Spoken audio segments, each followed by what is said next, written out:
4 words. That's all it took. 4 words spoken on a recorded jail phone call that may end up being the most legally significant thing anyone has said in this entire case. And almost nobody is talking about it. Kendra Duggar told her husband Joseph, sitting in a detention center, 4 words. Just don't trust anyone. And when you understand who she was talking about, what she had just done the day before, and what she has quietly been doing ever since those 4 words stopped sounding like a worried wife, they start sounding like a woman who is playing a very different game than anyone realizes.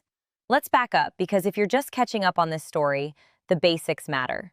Joseph Duggar, younger brother of Josh Duggar, who was convicted of federal child exploitation charges back in 2021, was arrested in March of this year, along with his wife Kendra, on child endangerment charges in Arkansas. The allegations involve their 4 children, who are between the ages of 3 and 7.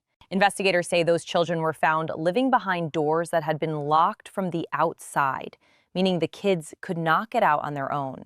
Both Joseph and Kendra were taken into custody, and almost immediately, the Duggar family machine kicked into gear. Spokesperson statements, family emails, social media posts from siblings, the whole operation. But underneath all of that noise, something much quieter and much more interesting has been happening. And it starts with a man named Travis Story. Travis Story is not just any attorney. He is the Duggar family's attorney. He is the man who represented Josh Duggar during his federal trial and lost. He has deep ties to this family. He is embedded in their legal world, their social world, their network. So when Joseph Duggar was sitting in the Washington County Detention Center, waiting to find out what was going to happen to him, it was not surprising that Travis Story's name started coming up in the recorded jail calls between him and Kendra. What was surprising and genuinely shocking when you sat with it is exactly how Travis Story's name came up. In a phone call from March, Kendra told Joseph something that should have made every legal analyst in the country stop mid-sentence. She said, "I've been talking to Travis. I've got him as my attorney now. I wasn't sure if you knew that, so I asked him to be my attorney." Joseph's response was something like, "I wasn't sure who we settled with, but this guy's good." And that response from Joseph tells you everything. He didn't know. He wasn't part of the decision. Kendra had already gone to Travis Story and secured him as her own personal attorney for herself, alone. And she was informing her husband of this after the fact, as though it were a piece of news, not a joint decision they had made together. Read that back. She did not say, "We got Travis." She said, "I've got him as my attorney." She initiated the representation independently. She told Joseph after the fact. She positioned herself, deliberately or not, as an independent legal actor, not as half of a united front, not as one half of a shared defense, but as a separate individual with her own counsel making her own decisions. And then, in those same calls, she told him, "Just don't trust anyone." Now, who is she talking about?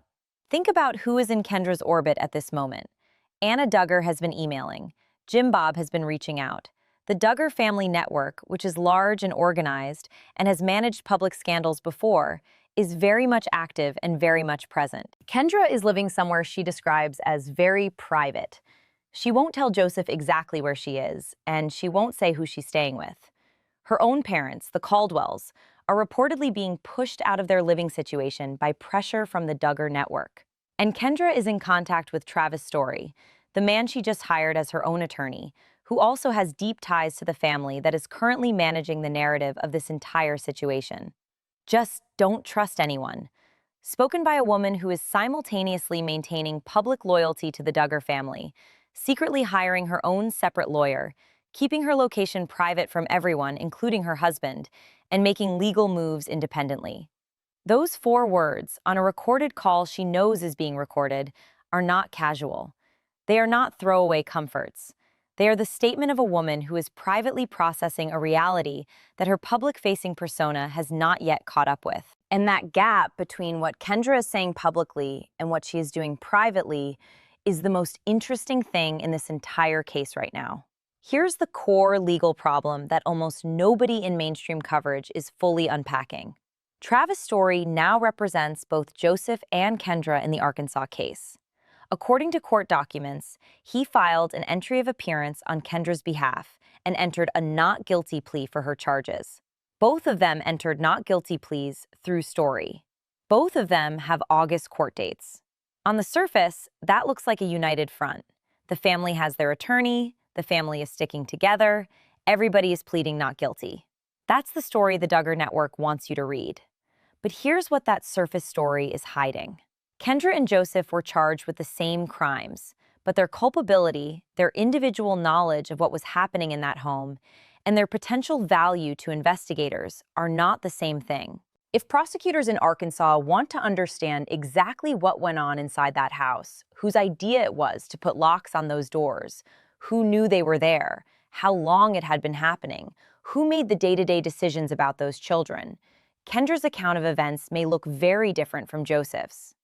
A single attorney representing both of these defendants at the same time cannot simultaneously serve both of their interests if those interests start to diverge. That is not my opinion. That is basic legal ethics. And the moment Kendra said, "I've got him as my attorney," not "we've got him," she may have already sensed, on some level, that her interests were not automatically the same as her husband's. And then there's Florida, because this is not just an Arkansas story. Joseph Duggar is also facing separate accusations in Florida, allegations involving an incident from 2020 that surfaced as part of a broader investigation. The details of that case are still developing, but the legal intersection is significant. Kendra is not charged in the Florida matter, but that does not mean she is irrelevant to it. Legal experts who have been following this case have noted publicly that even though Kendra isn't charged in Florida, the two cases could affect how evidence and testimony ends up being used. If Florida investigators believe Kendra has any relevant knowledge about the 2020 incident, about the victim's relationship with the family, about anything Joseph said to her, or anything she may have witnessed, they have avenues to pursue her testimony. Now imagine what that looks like when your attorney is also representing the person whose legal exposure you might be testifying about. Travis Story cannot simultaneously advise Kendra to cooperate with Florida and advise Joseph to protect himself from Florida's investigation. Those two instructions point in completely opposite directions. And Kendra's early instinct in March, while Joseph was still in jail, to establish herself as a separate client and not just a co-defendant, suggests she may have understood even then that she needed her own layer of protection. Whether she fully understands the implications of sharing that attorney, or whether she understands them very well, is something only Kendra knows. Now let's talk about the children, because this is where the legal picture gets even more complicated, and where the gap between Kendra's situation and Joseph's situation becomes impossible to ignore. On April 17th, a judge dissolved the no-contact order that had been barring Kendra from seeing her children since her March arrest. Her legal team filed a motion arguing that the alleged victims, her own children, the same children named in the Arkansas case, had expressed a desire to have contact with their mother restored. The motion noted that she had complied with every condition placed on her since her release, and that continued restrictions were actually interfering with third-party evaluations that are part of the legal process. The court agreed. Read the language of that ruling carefully, because it matters. The alleged victims wanted contact with Kendra restored. Those children are the alleged victims in a case that accuses Kendra of helping imprison them behind locked doors. And they want to see their mother. The Arkansas Department of Human Services is now supervising and facilitating reunification between Kendra and those children. She's getting her kids back, under supervision, with the active cooperation of the state agency that is simultaneously investigating what happened in that home. Joseph, meanwhile, is barred from unsupervised contact with any minor, including his own children. The legal system is drawing a clear line between these two defendants, a line that says, whatever happened in that house, the state views Kendra's relationship with those children differently than it views Joseph's. That distinction is not an accident. It does not happen without a significant amount of behind-the-scenes legal maneuvering, cooperation with investigators, and demonstrated compliance with every condition placed on Kendra since her release. She is earning that distinction, quietly, without a single public statement. And the DHS piece of this is bigger than people realize. The Arkansas Department of Human Services doesn't just sign off on a reunification and walk away. They have ongoing authority over what happens in that family situation. They are conducting their own independent investigation, separate from the criminal case, into the conditions those children were living in. Whatever they find gets documented. That documentation can be used in criminal prosecution. It can be used in family court proceedings. It can potentially be shared with investigators in Florida if it establishes a pattern relevant to that case. Kendra's cooperation with DHS and her willingness to submit to evaluations, to participate in whatever processes they've required, to facilitate access to her children for state-supervised visits, is being observed and recorded. And by every measurable legal indicator, that cooperation is going well for her. She's performing in the DHS investigation as someone who is engaged and compliant and motivated to get her family back together in a safe and healthy way. Meanwhile, the Florida case involving Joseph continues to develop in a very different direction. These two people are on trajectories that are diverging by the week, and Kendra's public silence is actively allowing that divergence to happen without drawing attention to it. Speaking of public silence, let's talk about what Kendra has and has not said. Kendra has not made a single public statement since her arrest. Not on social media, not through a representative, not to any media outlet. Nothing. Compare that to everyone around her. Her parents, the Caldwells, have spoken. Duggar family spokesperson statements have gone out on behalf of the family. Jessa Duggar has posted something, deleted it, and reposted a version of it. Anna Duggar has written letters. Jim Bob Duggar has sent emails. The entire extended Duggar network is, in one way or another, managing the public narrative of this situation. Kendra is silent, completely, in public. But in private? In private, Kendra hired her own lawyer before Joseph knew about it. She told her husband not to trust anyone while she was actively making independent legal decisions. She got a no-contact order dissolved. She is cooperating with the state agency that has the power to influence the outcome of her criminal case. She is being reunified with her children, while her husband cannot see them without supervision. She is doing all of this without saying a single word that can be quoted, screenshotted, or used against her publicly. Kendra Duggar's silence is not passive. Her silence is a strategy. And whether that strategy is something she's developed on her own, something her attorney has guided her toward, or some combination of both, the results are speaking for themselves in ways that words never could. Now, here's the question that nobody seems willing to ask directly. What does Kendra actually know? What did she see? What did she hear? What did she experience inside that house that she has not yet told anyone on the record? The Arkansas case centers on locked doors, on children who could not leave their own rooms without an adult unlocking the door from the outside. Who decided that was going to be the structure of that household? Who installed those locks? Who maintained that system day after day? Was it a joint decision? Was it something Kendra went along with because she had been raised in a system where the husband makes the decisions and the wife supports them? Was it something she had doubts about and expressed those doubts privately? Was it something she didn't fully understand was happening? We don't know the answers to those questions, but a prosecutor who wants to understand exactly what happened in that home absolutely does. And the difference between Kendra as a cooperative witness and Kendra as a co-defendant fighting the same charges as her husband could be the difference between a drastically different outcome for each of them. The legal system has shown, in the no-contact ruling, that it is already treating them differently. The question is whether that different treatment is the beginning of a much larger divergence, one that might involve Kendra's account of events becoming relevant to how Joseph's case ultimately plays out. There is also something worth sitting with about the world Kendra grew up in. She was raised in the same fundamentalist religious world as Joseph. She was raised to believe that a wife submits to her husband, that the husband is the spiritual authority of the household, that questioning that authority is not just disobedience, but sin.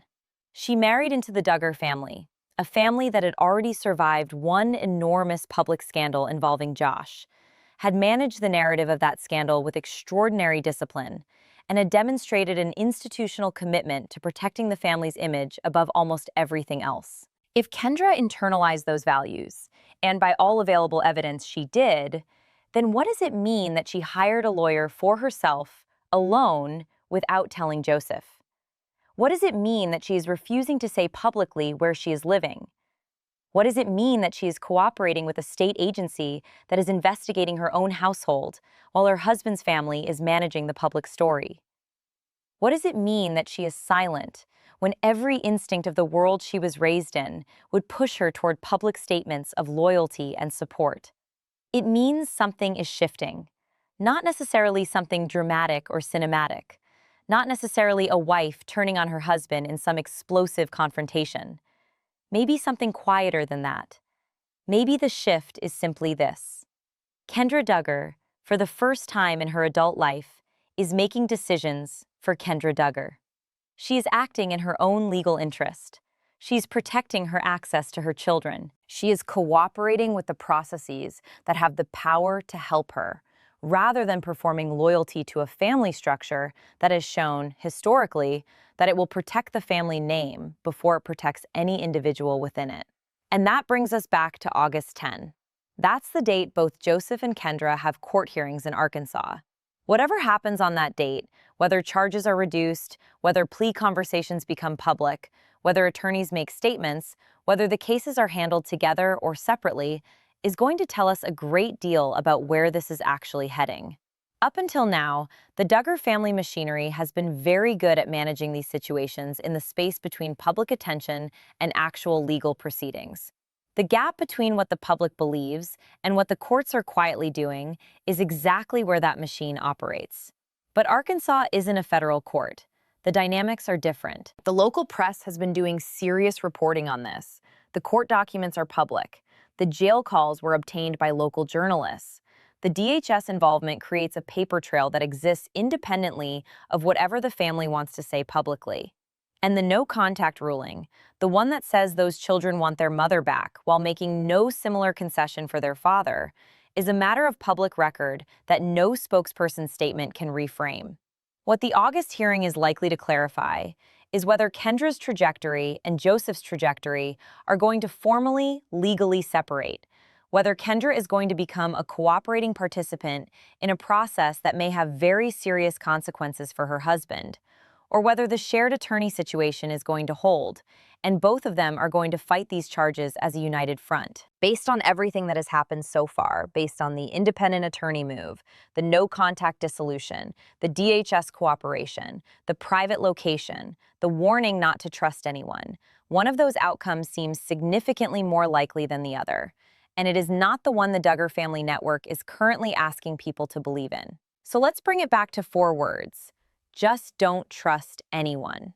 Spoken on a recorded line by a woman who had just hired a lawyer for herself without telling her husband. A woman who got her children back while her husband cannot see them alone. A woman who is cooperating with state investigators while her husband fights separate accusations in another state. A woman who has not said one public word while everyone around her is talking constantly. Kendra Duggar is either the most deeply loyal person in this entire story, a woman who believes in her husband, believes in her family, and is simply navigating an incomprehensible situation as best she can within the only value system she has ever known.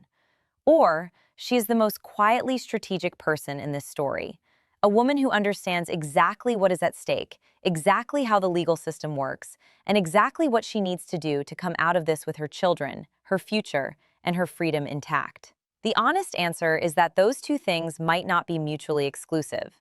She might be both.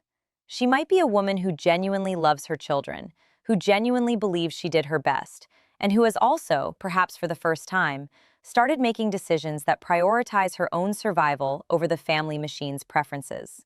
That is not cynical. That is human. That is what happens when someone is facing real consequences in a real court of law, and suddenly the loyalty that was supposed to protect everyone isn't protecting her the way she thought it would. August 10 is coming, and whatever happens on that date, one thing is already clear. The narrative that the Duggar family is managing publicly and the reality that is developing in the courtroom are not the same story. They haven't been the same story for a while, and Kendra Duggar, in her silence, in her private decisions, in 4 words on a recorded jail call, has already told us more about which version of this story is real than anything anyone around her has said out loud. If this video gave you something to think about, share it with someone who's been following this case.